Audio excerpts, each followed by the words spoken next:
is money. It's nothing. Balling. Premium or nothing. When them or nothing. Now you know. Now you know. Now you know. Now you know.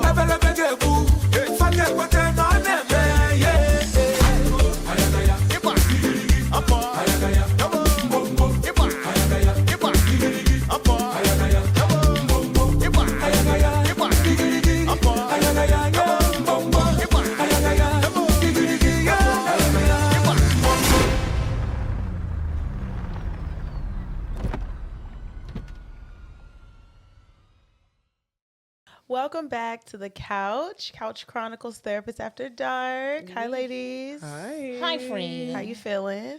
Present. All right. Well, hopefully I can get us even more into the present with our mindfulness practice for today. Good deal. We're going to do a little bit of a breathing exercise.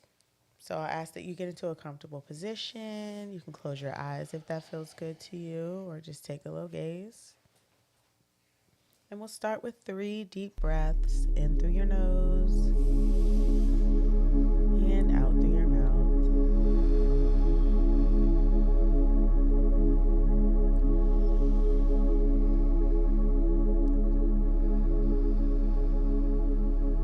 As you begin to breathe in and out, notice the surface beneath you. Notice where your feet may connect firmly with the ground.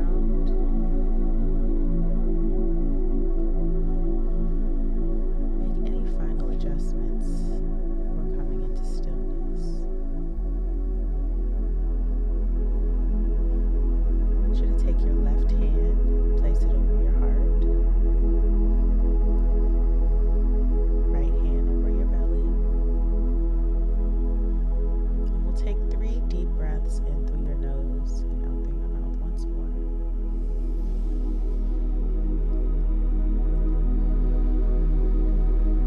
Continue to breathe. Notice what it feels like for your chest to rise and settle. Each inhale and exhale.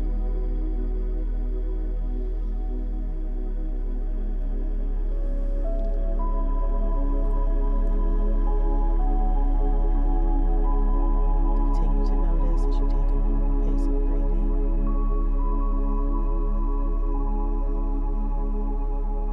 Holding yourself in your heart with compassion.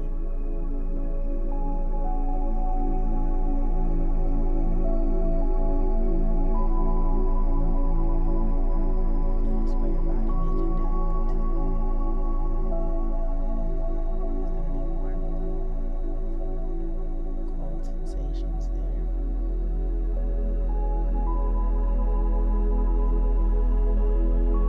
Close the practice with thanking ourselves for being present.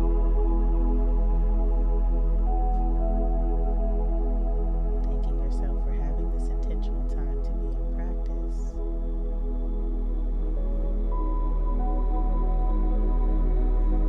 Setting intentions here to move forward with your day.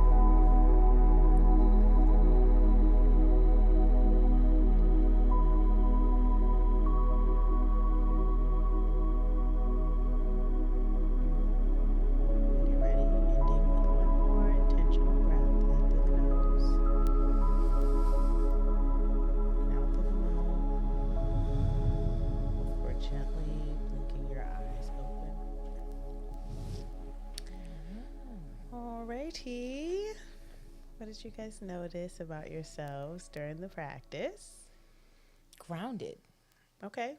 I would say grounded. The deep breaths definitely help settle my heart rate a little bit. Sure. It wasn't until you say place our hand over our chest that I realized, like, oh, your heart rate kind of seems like it's going speeding up a little bit. But it was good to kind of the deep breaths, noticing how like it's decreasing my symptom, my like system is like really cooling down. And also the rising and falling of my chest. And I had the thought of like wanting to regulate that a little bit. Sure. But when you were like just normal breathing, and I kind of did that. And I also felt a sense of like holding myself. There's something about this pose that kind of felt composed. Yeah. As if I was holding myself. So I definitely Yeah, I enjoy that. Okay, Breathing. so I'm hearing that it gave you an opportunity to find some comfort in that Yeah. holding of yourself, and focusing on your breath allowed you to feel settled. Exactly. Nice. Thanks for sharing. Yeah. Thanks, friend. What about you?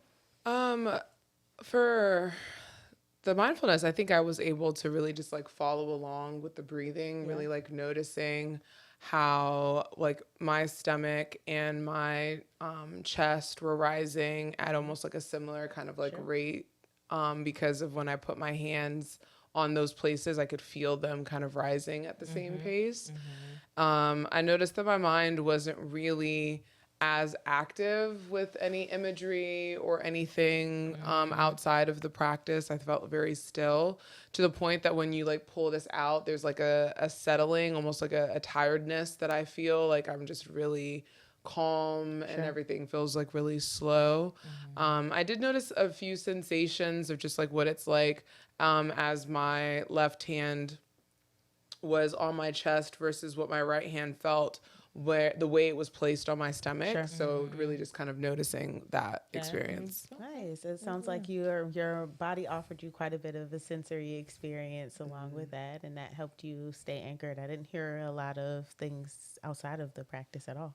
No, yeah, I agree. Nice. Good Thank deal. you for settling in with me. How was your system, friend? I was intentional about choosing this mindfulness practice because I knew that it was one that I could both lead and participate in. So I definitely had some intention in mind with choosing this practice, knowing that like I definitely was in need of some grounding, and hoping that I could offer that to you all too. So that was a part of my experience. I definitely noticed some different sensations in my body, noticing particularly how my hand felt over my chest, like just kind of like this heat radiating over my heart, like just feeling like very in tune with me, who I am. Good deal. Well, this was good. This was good. Thanks, Yeah, I definitely enjoyed it. Let's get into it. We're Let's talking get about into some it. love, some limerence. All What's the right. difference? Is it love? Is it limerence? Right. So let's read our confessionals and see.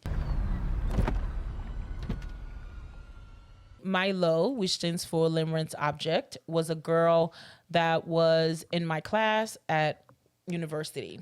I thought she was cute, but never talked to her. I eventually cold approached her after like 2 years of coincidentally having classes with her. Sorry, y'all, I'm having a hard time. Okay. Went on one date, which seemingly went well. She stopped replying after planning the second date. While in limerence, some of the creeping things I've done. Save close to 500 pictures and videos of her. Okay. Keep tabs on those in her circles, such as family, friends, all through social media and internet. Figured out where my limerence object lived from just pictures on social media and Google Street Views. After she moved back home from college, I went to the house she lived at and walked/drive past it occasionally. Keep track of every dream that I've had with them in it. I've been turned off to dating for over 3 years because I'm not attracted to anyone else besides my limerence object. Every week I go to the same city. Your faces are really looking funny. Every week I go to the same city, restaurant, parks that her and her friends post on their social media to feel like I'm with her while there. Every major decision that I have made since has somehow in some way been directly related to my limerence object. And I see limerence as a sickness that can be strongly tied to OCD and other mental health issues. I have no malicious intent and don't plan on using this info in any way. What do you all people do that is considered creepy or weird while in limerence? Joe, is that you? What the heck? Yeah. I very much was giving flashes of like, did you just like? Yeah. All right. So let's start wow. for our audience who maybe not be familiar with the Yeah, term like, what is that? limerence. What is limerence and what is a limerent object? Stephanie, you want to go with it? Yeah, sure. So limerence is a state or a feeling of deep infatuation that's either experienced really early on in a relationship where you have like established like contact or connection with someone. It can also be an obsessive feeling of attachment to someone that is unrequited. And that is, I think, more of what maybe our listeners and viewers are more familiar with.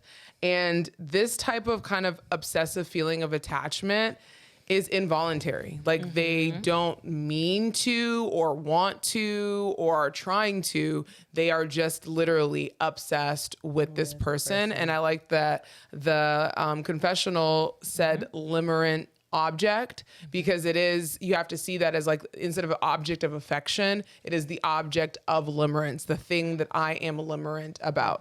Yeah. Exactly. Yeah. So how does that get confused with I'm just in love with this person? Yeah, or romantic attraction. Or romantic attraction. We're vibing. Yeah. Well, I mean, would you like to take it or would you like me to take it?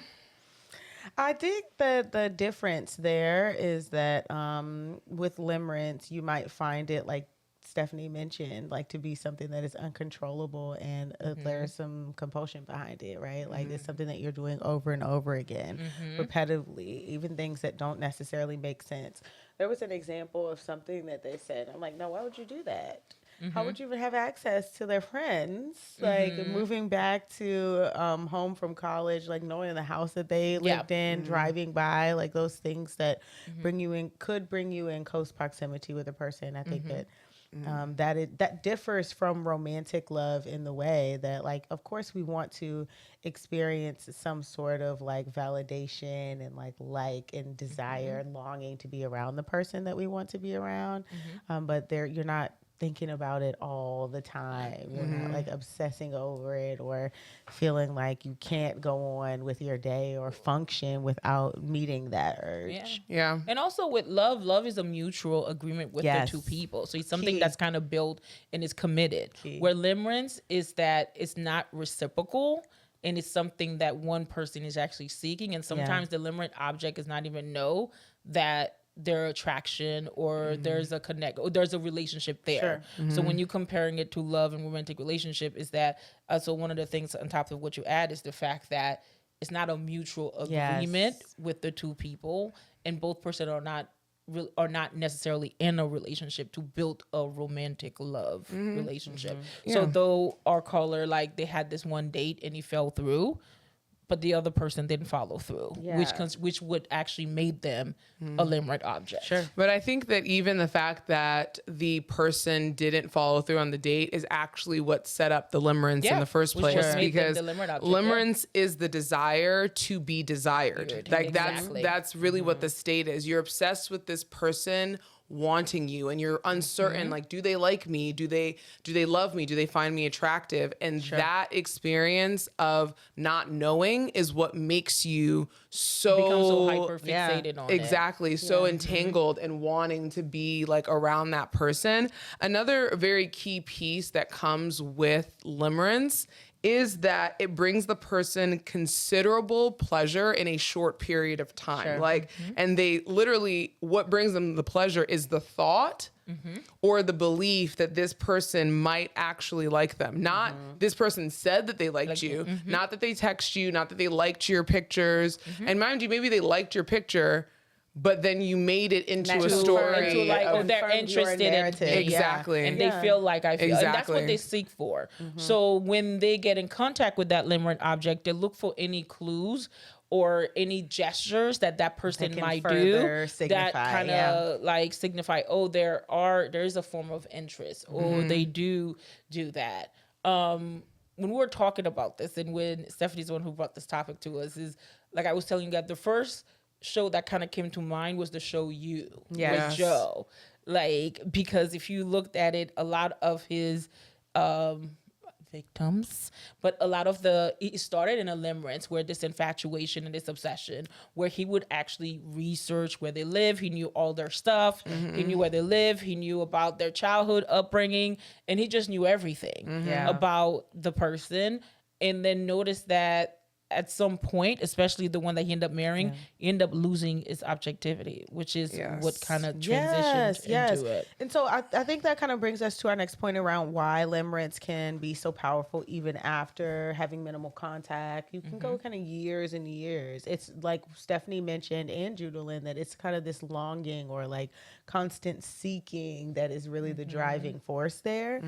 The listener also talked about something that stood out to me around like their mental health, right? Like experiencing OCD. Limerence is certainly something that can show up in people who have challenges with attachment, trauma history, OCD, where you might find more like control-like behaviors. So I can definitely see how like obsessing over a limerent object can kind of fall into that category for sure. And also, limerence, just so we're clear, is not a diagnosis or something that is in the DSM-5. No. It just shared the same characteristic as what Tyler just said, like OCD, general, I would maybe classify it more as like a symptomology. Exactly. OCD and separation anxiety type thing. People of history of trauma, even some folks who have substance abuse issues, because it substance use alters, your brain and the chemistry. And so that could, especially if you're in some type of relationship around drug use, that would make the limerence a lot stronger. But I think I want to go back a little bit because like you said, the Confessional, they had said that they had OCD. Now, OCD is a mental disorder that is characterized by intrusive, unwanted thoughts. That's the obsessive piece, is the intrusive. It's repetitive. And you then do things in order to reduce the distress that thought brings on. Now, you see the difference between OCD and its traditional is that the unwanted, the distress that it caused. Someone who is limerent, more times than not, they focus on the euphoric feeling of like the what if. But when they don't get that requited experience back, there is a crashing, there is a emptiness, there is this feeling of disconnection and hopelessness that shows up, but it wasn't unwanted.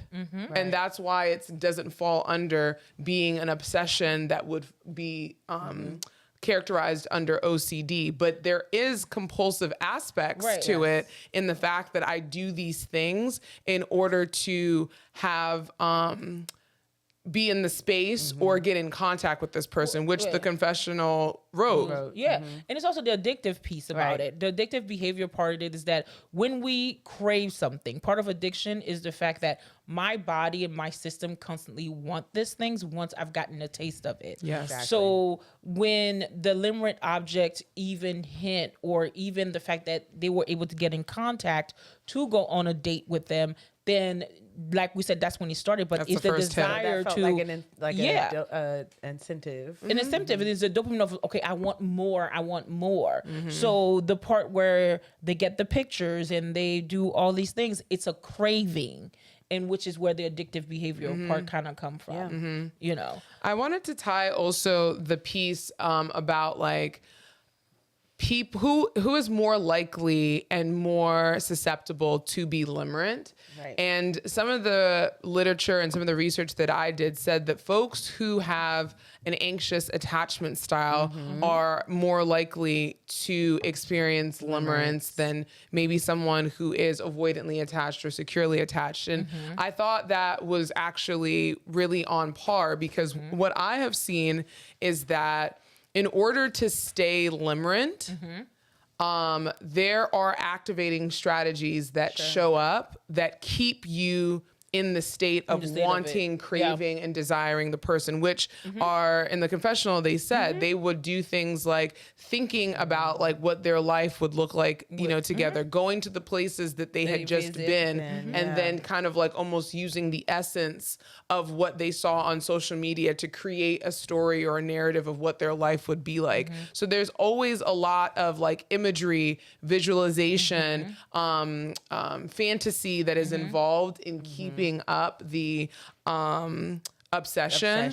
yeah. And that's why I feel like it's very easy for someone who's anxiously attached, because activating strategies are very much a part of the attachment system to get closer, to feel closer, to seek that closeness to someone. I also want to remind people, part of it, the attachment style and the attached system is the fact that attachment style are rooted out of our upbringing from whoever our closest person is, the anxious attacher. There was a severance in the bond that was yearning. It's a craving for connection, Right. and wanting to feel a sense of belonging and connection. And it's not to say that everyone who has an anxious attachment style will experience limerence. It's just to say they're more susceptible to experience that limerence piece of it. Yeah. And also acknowledge that if you look at the whole idea of limerence, of what we talked about, even when it first came to being, I think it was like in 1979 by this person, but it was the idea, like you said, the different stages of love that we experience and the yearning for connection, which is something that happens. It's very this thing human. that as humans, we crave that sense of connection. But imagine if that attachment wound is broken at a very young age, and where you get that separation anxiety, that feeling, that bond of like, wanting connection but not able to build connection, or people leaving, because the other part of limerence is the rejection and the downfall of it that comes, right? And how you kind of get in that stage of feeling stuck and not able to move. We can go on for years. And limerence does have stages. Oh, and I was going to say that it does have Definitely stages. have the different stages of where it starts. And I think what you had said about the fact that like limerence, back when it was first named, was a term for romantic love. Yep. But now, after some more research, it's one of the stages that is needed in order to get to romantic love. You do kind of need to have a certain level of healthy obsession with your partner, like in terms of like, I want to be around them, I'm concerned about if I'm desired by them. But if you stay stuck in that and don't graduate to the other levels and the other stages, that's when it starts becoming abnormal or starts to become a dysfunction. So back to those 3 stages of limerence, you have the infatuation stage. This is where you notice the object of your limerence, where you start kind of creating a list of all their positive like attributes of like, oh, like they're such an entrepreneur, they're a hard worker, they have a lot of friends, you know, they have the best hair, like all of these like different things. Stage 2 is the crystallization stage. This is where you really start to get obsessed and the intense feelings really start to show up, where that kind of like, it almost feels like mania. You have a lot of energy, you're feeling like super pumped up and you're really excited to see them. And this is the stage where, like you said, people kind of get stuck for a long time. And then the final stage is the deterioration stage. And this is where the obsession or the idealization of the person wears off. You're no longer hopeful that they're going to like you or they're going to desire you. You just either you never actually get that confirmation from that person or that reciprocity, or you're not around them enough to be able to do, or I think you're going to say you get it. And what happens, Jay? And then when you get it, it's not what you expected, because it's your whole fantasy and expectation of the person and what you created and the characteristic you create about the person. And then when you get to really know that person, and we saw this with Joe when he married the wife, which they both were in that limerence stage, is that they realized they were not compatible. They did not actually desire each other. You know, you don't really see this person being the person that you're with. So it can go both ways, where that obsessive with that person, those intrusive thoughts, it's the daydreaming, the stage Sure. before that, about the life you can have. And if you actually get it and it doesn't meet those expectations, there's a letdown, which is the last the stage that you talk about. deterioration part that Deterioration comes of up. it Yeah. that Which then happens. I guess goes back to the question you had asked, Tyler, of like, what's the difference between romantic love and limerence? One, limerence doesn't care about your well-being. Like if you're a limerent, you don't care about like, oh, are they going to get a promotion? Are they eating well? Are they sleeping? I hope nothing bad happens to them. The only thing that you're concerned about is whether or not they're Connection. desired you. Having that and desire. then on top of that, you don't really know anything about the person for real. Yeah. Outside of what you have put on a pedestal. Exactly. So that's or the the person difference. that you have created. In I your think mind. this kind of also reminds me a little bit of the confessional from our attachment style episode for sure. Like just kind of being someone that is like, it could be anybody really. Yeah. You've kind of just created the person that you want that person to be and like have put them really up high on a pedestal. One thing that kind of stood out to me about this confessional too is just that, you know, while from the clinical standpoint, I definitely can empathize with the experience.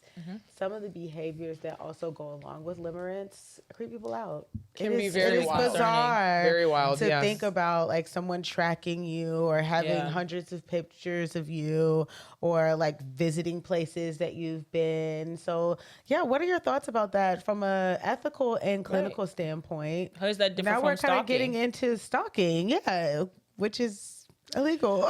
I mean, to be fair, that does fall under yeah. stalking. Yeah. Those things of like multiple pictures to going to the places that you've just seen this person go, hoping that you're going to kind of like bump into them in the places that you know there to be. That does Yeah. fall under stalking behavior. I'm in agreement with that. And then also the obsessive part. Part of stalking is being obsessed with someone. Correct.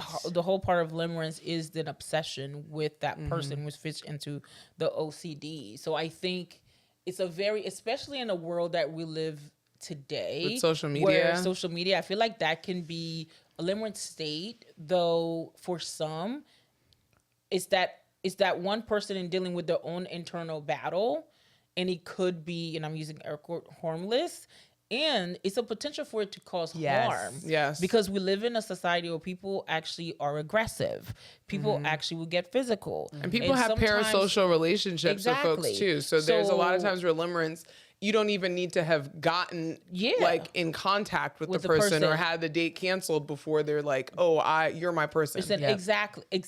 Yep. So to me, imagine if that's not being reciprocated or there's a rejection of it. I think Yeah. it has the potential of being like volatile. Yeah. Or even Yes. threatening to the Yes. other person. Do you guys remember on TikTok, there was this guy, I think he was a trainer, and he did a series of like videos about this woman who essentially like stalked him because after the first, I think she had signed up to do some of his classes or whatever. And after a couple times, I think he canceled it because she was acting weird and she literally would not leave him alone. She would pop up at places. Yes. She would call him all the time, send him things. And it, at first, like it felt, enjoyable, flattering, like, oh, like this person. But then after a while, for someone who doesn't accept or embrace the limerent person's love, it starts to create anxiety and Sure. paranoia. Yes. And like your system starts to, feel hypervigilant. Are they going to Sure, be here that feels now? like a threat. Are they going to Yes. show up Yeah. here now? And Yes. so I do think that it's something that we want to like distinguish between is if you stalkers or people who have the urge to stalk more times than not probably are experiencing limerence, but that just because you experience limerence doesn't mean that you will fall to stalking. Right. So that's something to say is I think like people who stalk probably are limerent to some degree, but just because you're limerent doesn't mean that you're going to stalk yeah. people. But what if that person stepped into our office and spoke to us about their limerent urges? How would you guys address them as a client? I think I would just definitely need to know more, right? Like I definitely gathering information and really understanding the behaviors that kind of lead up to when they're participating in the stalking part. Like what crosses from like this is something that I'm just thinking about or an urge that I'm having to you actively getting in the car and going to this person's house. Yeah. Or like you actively and also kind of helping them to identify with like what is the function of this when this is done, how are you feeling? Yeah.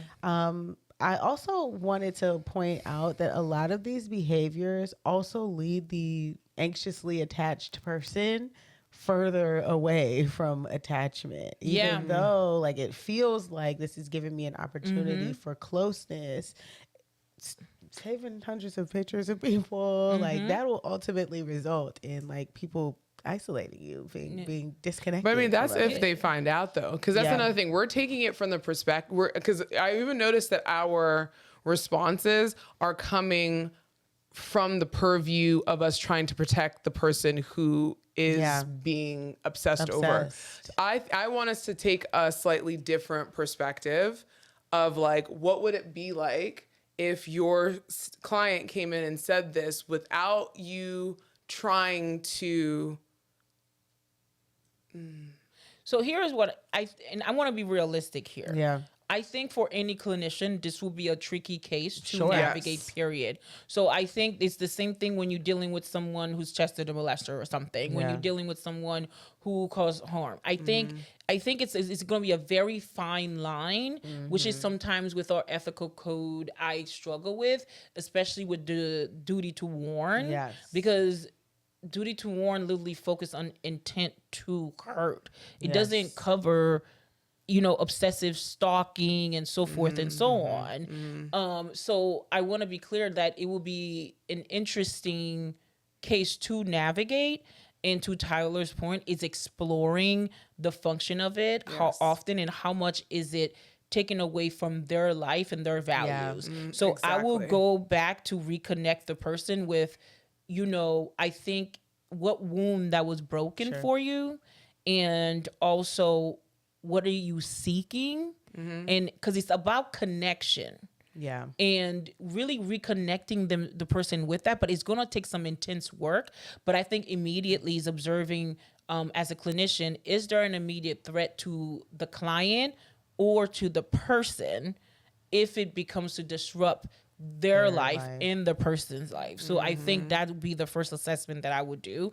And also going back to figure out like the root where some of it started, what's missing, what is the brokenness around feeling like that, feeling the way that you feel. Because I think there is a sense of I'm not desired or I'm not wanted that is attached to limerence when they talk about that. So I think it's exploring for us their own idea of how they view themselves and how they view themselves in connection to the world, and which is what makes it different. When we love someone, we love in a connection to how does that person and me are in alignment with how we connect to the world. Where limerence is focused on how do I connect to that person. So that's what differentiated between that and love. So I think realistically, as a clinician, it will be a tricky case to navigate, and to also look back to the fact that this is a human who had a human experience,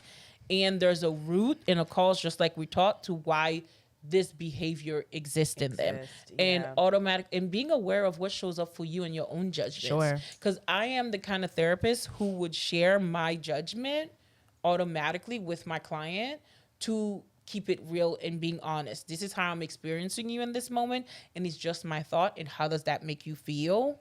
And how can I serve you? Sometimes it is a sense of being real with yourself and taking it to the side around like, okay, am I looking at this person as they are, or am I having my own So consultation is definitely going to be is going to be key, because I mean, for me, I'm wanting to approach it clinically as if they have OCD. And so I would take it from the perspective of like exposure and response prevention. And so it is asking clarifying questions and curious questions around the ways in which they give into their urges that are triggered by those thoughts, right? So it's like you'll have this thought of, I wonder what Joe is doing, right? And so we notice that thought is the beginning of the That's like the activating point. Yes, Yeah. thank you. Like that's the starting point of you then starting to do. So when we notice these thoughts, let's see if we can sit with ourselves without following through on all of these additional activating strategies or all of these different ways in which you can pulse around this experience. Yeah. And so that it helps reduce the anxiety, the whatever experience that they have, that they use the compulsion of like searching on them online, going to the park or the places where they are, the their club that they homes. went to, or things of that nature. So I would take it from that perspective of So doing. it's interesting that you would take it from that perspective, because the way I took it was from the perspective of the separation anxiety. Sure. Because I don't. But it's good. I think this is the part where can do a diagnosis. No, definitely. But I'm I about said to I say. don't really agree 100% that limerence comes from the fact that like because of connection. I do agree with you that it has to do with feeling a lack of desirability and having maybe a sense of like low self-esteem or like low worth. Because the thing around being like feeling highlighted or feeling lighting up at they might want me. yeah. And it made me think about like maybe a kid whose parent, mom or dad, was not there. And they would just think about like, I wonder what they're doing. I wonder if they miss me. I wonder if like they care about like what I'm doing today and things of that nature. Like I could see that being developing and growing like catapulting them into yes, that a limerence kid adult. who an adult who then is obsessed about like, will this person want me and desire me? But then as soon as I get it, it is kind of like a letdown. It's like, Yeah. okay, I got it, but it's not. There's a It's not- wound. and it's in not there. fulfilling when you go, it's like when we talk about we go look for what the intercedent is, but the reward is not meeting Yes. It doesn't the match. need It's of like that, very the reward. anticlimactic. Exactly. Like, we've done all this build up and Exactly. anticipation, and we get here, and it's like Exactly. Okay. Yeah. Yeah. Good deal. What are your thoughts about how to support clients or when they're sharing things with us that maybe are really teetering on like the law, right? Like, so we talked a bit about stalking, but what if, the client insists that they don't have any intent to harm, but the behaviors that they're engaging in could perhaps very easily lead to some sort of harm, like you said?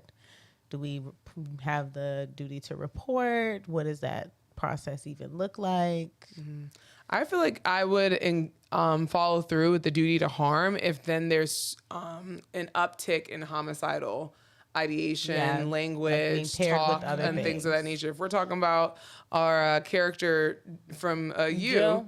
right? If I was his therapist and he started to shift in his language, because you guys know from watching the show, Joe very much engages in the limerence All the stages, with the exception of he gets to deterioration because he kills them. But like that's literally what it was, is that like that's why he no longer is obsessed with them, is because they have either confirmed to him they do not want him, and that is so devastating and so his unacceptable to him that he has to just smooth take them out, or he got with one of them and it wasn't what he and it was what he again another anticipated. like Yeah. letdown type of thing. So if I was seeing him and he started to become more erratic, right, his behavior, he starts to engage in very harmful, destructive like things, or starts using very hateful language toward Yes, the towards the object person. of limerence. That's when we start to now looking at the safety plan. That's when we start looking at like who to inform in order to ensure that the other person is going to be okay. Yeah. And always review, your confidentiality with clients Sure. and when to break it. Sure. I do think that like sometimes like the idea of mandated reporting can sometimes be based in like it can be framed to us as clinicians, like how do you cover your own ass, and not so much in like how do you like establish safety and commitment for your client, and like in this particular case, like for the other person who could potentially be harmed. And I think that kind of takes away from how people use reporting effectively. Agreed. That's Because true. there are things that will definitely come up when you work with clients who have severe stuff going on. Yeah, agreed. There are things that will come up that make sense to report for the sake of safety. Yeah. But it kind of gets wrapped up in the like, I have to report this, or like, is this happening? And there's no like follow up around how do we close the loop with the client around like getting them to a space where they can behave and engage in society in a safe way. Yeah. And not just like reporting. So like, because I'm supposed to report to keep my license. Right. Yeah, I think as you say that, a couple things flash through my mind. First, I think about like the Menendez brothers and how like the therapist or the counselor was very like integral in them being like prosecuted and what that whole process was like. Then I think about what you had said about like being very upfront about your judgments or, you know, How you your experience. limitations. Yeah. I would then go to further to say that like, I'm going to tell my client, hey, once you start saying or making statements that make me assume that we're moving in this direction, this is the steps, protocol. like this Jay is the said. process. This is what is going to happen. Exactly. I'm wanting to protect you, and I'm committed to you first, and I'm also committed to the safety of other people that you are in connection with. And so if I hear or if I see your behavior shifting in some of these ways, I'm going to bring it to your attention. And these are the follow-up things that I'm going to do as a way to both cover myself, but also let the client know these are the parameters, steps. these are the limitations, navigate. and then you have the responsibility to choose how you navigate move. around that. I think that really like is a reminder to take, it's not just some shit that we put on a piece of paper to find consent. Agreed. Like this is like a real life action step and a part of the therapeutic process. And so like I like that you and Jay mentioned like the reminder of that. Yeah. Like, yes, we talk about confidentiality at the beginning, but that can be something that needs to come up quite frequently when your client has things that are going on that could potentially intensify. Like just a reminder. These Yeah, are because things also, that I'll do. it could also their own sense of self-harm. Yes. Because limerence can actually lead to some suicidal Sure. thoughts and wanting to hurt themselves if they're feeling rejected or didn't get the response that they expect. Exactly. So really, they could show up in the therapeutic space, you know, wanting to self-harm themselves and wanting to have suicidal ideation, where you said a plan would go into action and leaves the opportunity to open all the wounds around that. Exactly. And then it might communicate to the client that, oh, if my therapist is picking up on some things from me that's making he or she feel like things need to escalate, oh, maybe I have reached a certain threshold. like I've- line, yeah. right, that I need to reconsider. And so it kind of helps put that proverbial stop sign for you and, you know, the person that you're working with. Yeah, I think sometimes clinicians can sometimes feel like bringing it into the space can create a barrier for clients being honest. But I think at the end of the day, it really models the type of honesty and like non-performance that I'm looking for my clients. I'm going to be upfront with you about how I'm experiencing you and the things that I can do to support you moving forward. Right. Yeah. Something to also think about, a clinician have to know their judgment. Yes. I feel like You have to be firm. Have your I wits about feel you. like a lot of times clinician would get in the way of treating a client like this for a Yeah. lot of clinicians Yes. that I've been exposed to. Oh, Is yes. that their own sense of judgments, how they feel, Yeah. their thoughts about what the person is doing, and having judgmental words to even describes it. I think that can get in the way of treatment. I mean, this is So a be perfect very mindful. counter-transference Exactly. like case. Yeah. So like, be for very sure. mindful of your judgment when you seriously treating somebody like this. Yes. Yeah, Yes. for sure. Okay. For Any sure. messages that we have for our listeners about just self-awareness and mental health in the context of like, you know, obsessive love, limerence? Right. Well, I think that a couple things to talk about. If you notice yourself in a limerence state or feelings of limerence, I think it's holding yourself back and really practicing some mindfulness around what's showing up. What am I seeking? What is the connection I'm seeking with that person? And what is the healthy state around, is this, if I'm obsessive and I'm constantly thinking about that person and I'm doing a lot of daydreaming about what life will be with that person, I may need to take a step back and want to evaluate like me, or I may need to talk to somebody to figure out where I'm at. Yeah. If you're a clinician who's dealing with that type of client, we just said, notice your judgments around treating that client. But to Stephanie's point, figure out what angle you're going to really treat the client. Exactly. And also really pay key to attention is, am I in love? Which is a mutual agreement.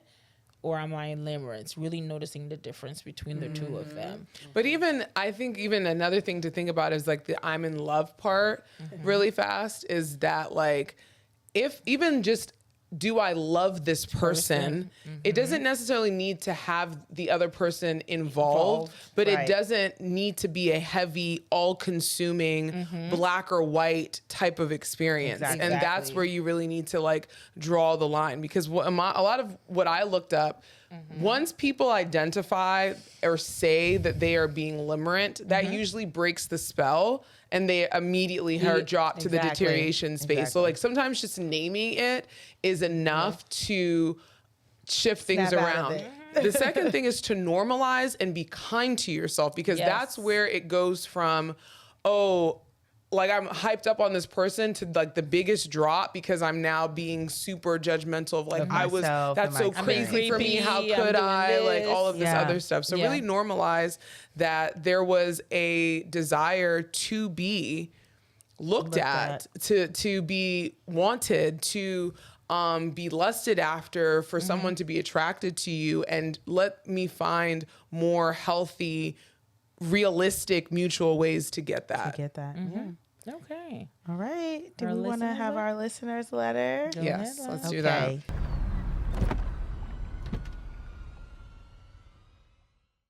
We've been dating for like 2 months. He's really sweet and spoils me.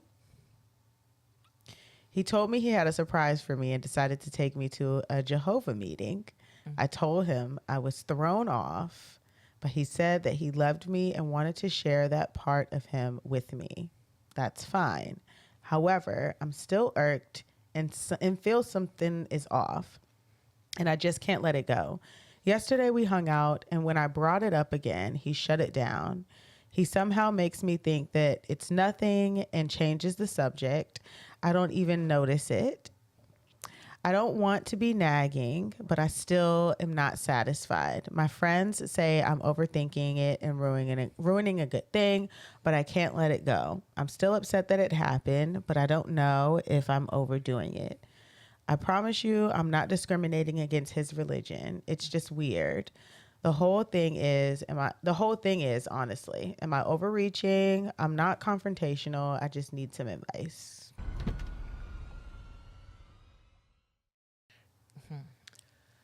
Okay. I think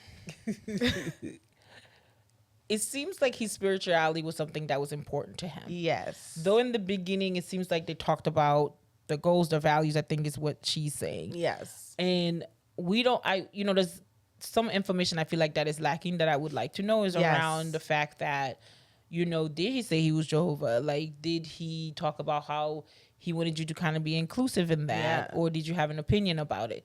If those things were not mentioned, then definitely I can understand why you would feel caught off guard and just uncomfortable.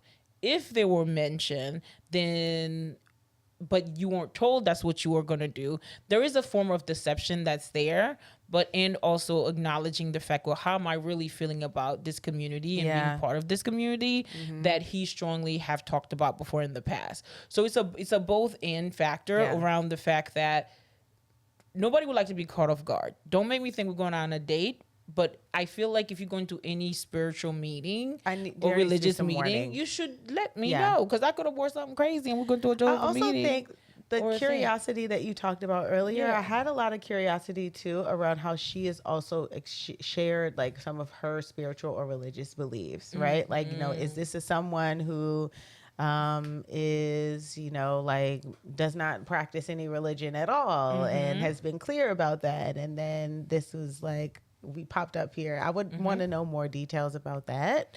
And also wanting to know a little bit more around this person's history as well. Like, do you trust yourself? Exactly. You had some feelings about it. And you're looking for advice from us and your friends. Right. Yeah.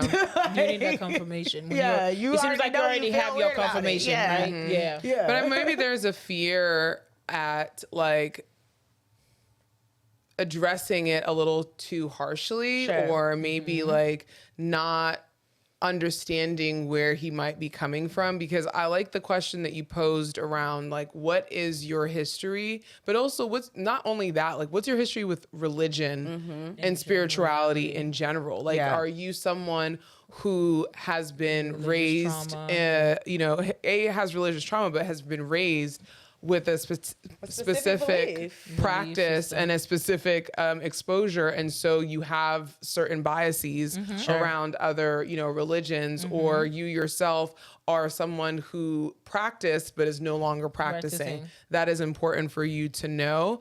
And if you are worried about addressing this with this person because you're not comfortable, that might be an indication of your level of like safety and security in that relationship, right? Like if he has given you messages that make you seem like he wouldn't be open to you not wanting to do that, or maybe you wanting to take a little bit of time to like get into that space, then that is probably a bigger issue to be addressed than he just randomly took me to the Jehovah Witnesses. It seems like there's meeting. something else that is underlying there, right? And perhaps that's the thing that is bringing up this weird feeling that maybe even if you had a good time, you could still be kind of thrown off by the idea that there was some miscommunication, there was an omission of something. Yeah. So, yeah. Yeah. And just last around, it didn't seem like they were threatened.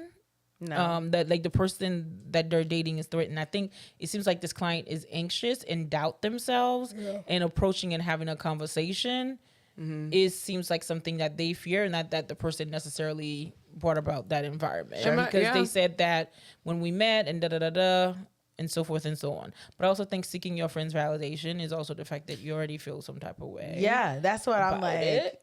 So most times if I'm coming to my friends about it, I've already locked in. Yeah. But also maybe this girl doesn't have that much worldly experience outside of like her family and her cocoon. And so she's asking the questions from her friends because she only has one path that she's walked, and she just wants to see, have you guys experienced this as well There's some too? uncertainty. Like, Well, is they it? said they believe that she's sabotaging based on what she said. Yeah, that's the friend. So she's walked a couple life, it seemed like.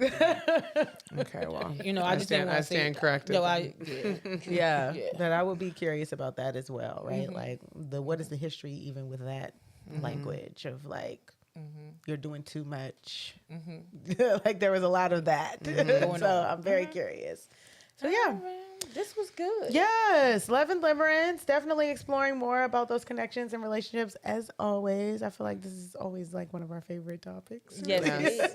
Yes, it is. Understanding how that. But all right, folks, we have enjoyed talking to you guys about Love and Limerence. Please like, share, subscribe, as well as send us any more listener letters, any more confessionals, any more of your side stories about being limerent. You can contact us at Couch Chronicles, TAD@gmail.com. We are on Instagram. We are on TikTok. So follow us. Yes. See you next Bye. time.